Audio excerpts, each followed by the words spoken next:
En su programa Yo Sí Opino, el papá del periodismo político por Radio Moderna, Radio Papá 9:30 AM. Estamos entonces con Carlos Magno Salcedo continuando una entrevista vinculada al tema del sistema de partidos políticos. Vamos a hablar sobre la ley de partidos políticos, sobre las candidaturas, y vayan preparando sus preguntas. Pueden ya faccionarlas: 332-7779, 332-6583. Bien, entonces, para matar ya ese tema de Bailey, porque tampoco podemos darle mucho al circo. Entonces, no podemos acabar el no circo. podemos, claro, ¿no? Entonces, ¿qué pasa? Cuando hablamos de la derecha tenemos que antropoformizar, ¿no es cierto? Y la derecha ahorita tiene un gran elector que es Alan García, ¿no? Porque definitivamente Lourdes Flores, Toledo, que son expresiones de la derecha, el fujimorismo, Renovación Nacional, son movimientos que no están unificados, no tienen una ideología clara, ¿no es cierto? Tienen posiciones y ambiciones, pero realmente el que ha logrado dividirlos, el que ha logrado fraccionarlos, es Alan García, de una u otra manera, a través del poder que tiene. El gran elector de la derecha, y en eso coincidimos con Raúl Wiener en la entrevista que le hicimos hace unas semanas, él es el gran elector. ¿Y qué le conviene a Alan García? La mayor dispersión del voto, la mayor división dentro del partido aprista y fuera del partido aprista, porque es la única manera como Alan García puede garantizar su retorno al 2016. Porque hay que pensar en eso, Carlos, ¿no? O sea, Alan García piensa regresar al 2016. Y la única forma de poder llegar no es con una derecha consolidada, sino con una derecha débil, ¿no es cierto? Con un candidato de paja y de hule, un presidente también de paja y de hule, para poder mover. Acuérdate que donde escribiste bastante en Facebook al respecto, sobre la renovación por mitades, no tenía sino esa consigna, ¿no? El de desestabilizar al próximo gobierno establecido para generar las condiciones que pueda llegar a Alan García. De tal manera que hasta ahí Jaime Bailey podría cumplir esa función de gran distractor mediático, ¿no es cierto?, para generar la dispersión del voto, porque me parece que a eso va. La tendencia es hacia la dispersión del voto, porque Alan García sabe que la crisis de partidos políticos está en todo avance, ¿no es cierto? Ya eso no se puede ocultar. Hay una grave crisis de los partidos políticos, y creo yo que no van a haber medidas. Por ejemplo, Martín Tanaka ha escrito un buen artículo al respecto en el diario La República, y me permito,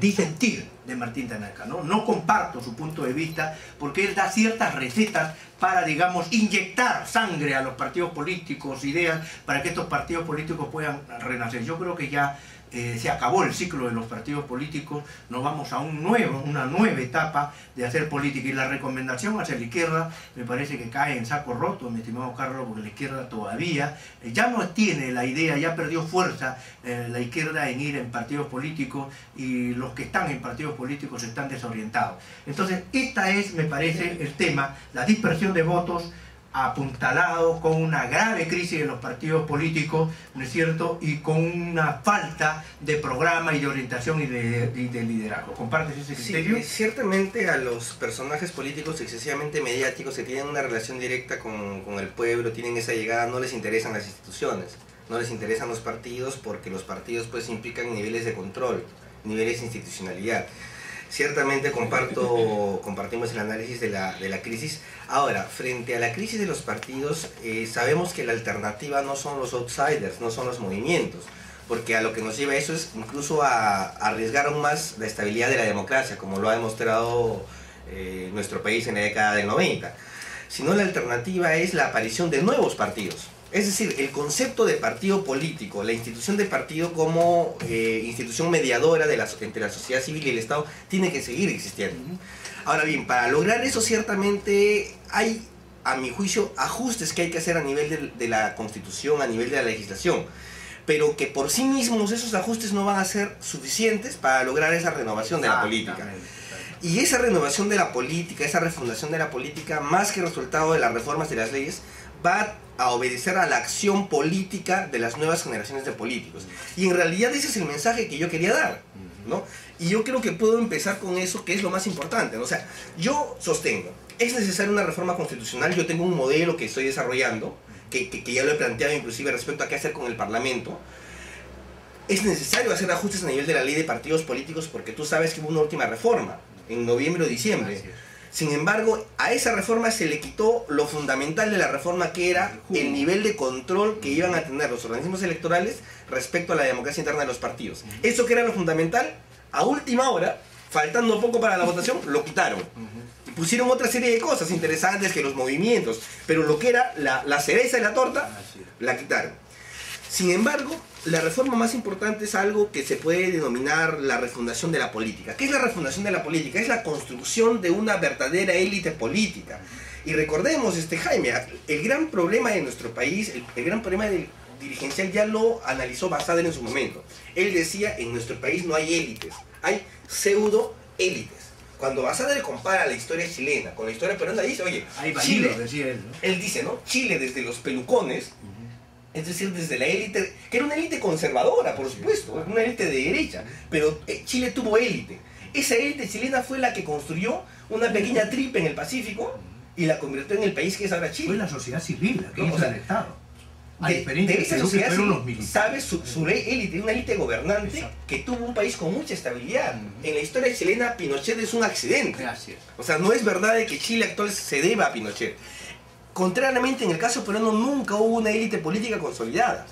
Entonces, aquí hay un problema fundamental, y yo creo que corresponde a las nuevas generaciones de políticos, a los políticos jóvenes, que compitan por el poder en sus partidos. Ir al círculo de élites para, digamos, ir a una refundación de la política. Ese es su tesis. Es que tienen que romper con las gerontocracias partidarias.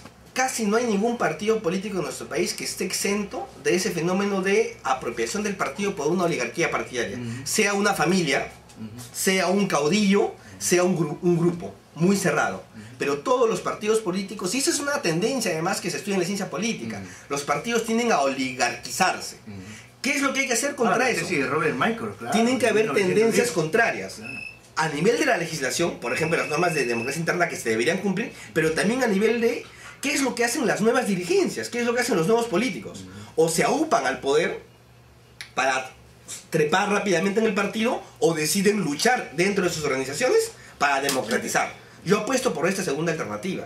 Yo creo que las nuevas generaciones de jóvenes tienen en sus manos la posibilidad de transformar o construir verdaderos partidos. Correcto. Eso no va a depender de ninguna ley. Así es, muy bien. Acá, por ejemplo, las noticias, como sabes, Curi, ¿no? Que digamos es otro Bailey también, ¿no? Aunque Curi de mayor peligrosidad, porque Curi por lo menos pactó bien con Vladimiro Montesino, ¿no? Y su hermano también fueron élites de poder, ¿eh? Ojo, según la tesis de Carlos, fueron élites de poder durante el fujimontesinismo, ¿eh? Qué cosa no era Curi, sino eso, ¿no? Parte de una élite de poder, válidos del poder fujimontesinista, y eso no debemos olvidar. Pero lo cierto también, mi estimado, es que hay mucho romanticismo. Por ejemplo, mi amigo Luis Salgado, el compañero Luis Salgado, ha sacado un pronunciamiento en el diario La República, ¿no es cierto?, la página 6, que es un poema de amor. Pero hay romanticismo, ¿no? Y hay cinismo también, Carlos Magno, ¿no? La ventaja que tengo es que yo sí vengo de un partido político, yo he sido militante del Partido Aprista, nunca lo he negado ni lo negaré, ¿no? Desde los años 70, o sea, tengo más de 30 años de experiencia sobre el tema, ¿no? Entonces, por ejemplo, don Luis Alberto Salgado dice, la política debe ser un servicio, casi un apostolado, y no oportunidad para un vil negocio negociado. Me hace llorar, ¿no? ¿Acaso no sabe Luis Alberto Salgado la grave corrupción que hubo en el primer gobierno de Alan García? ¿Acaso Luis Salgado no aceptó ser funcionario de Alan García en este gobierno? ¿Acaso Luis Salgado no se queja después de haber asumido el cargo con Alan García? No, pues, no se tiene calidad moral para denunciar.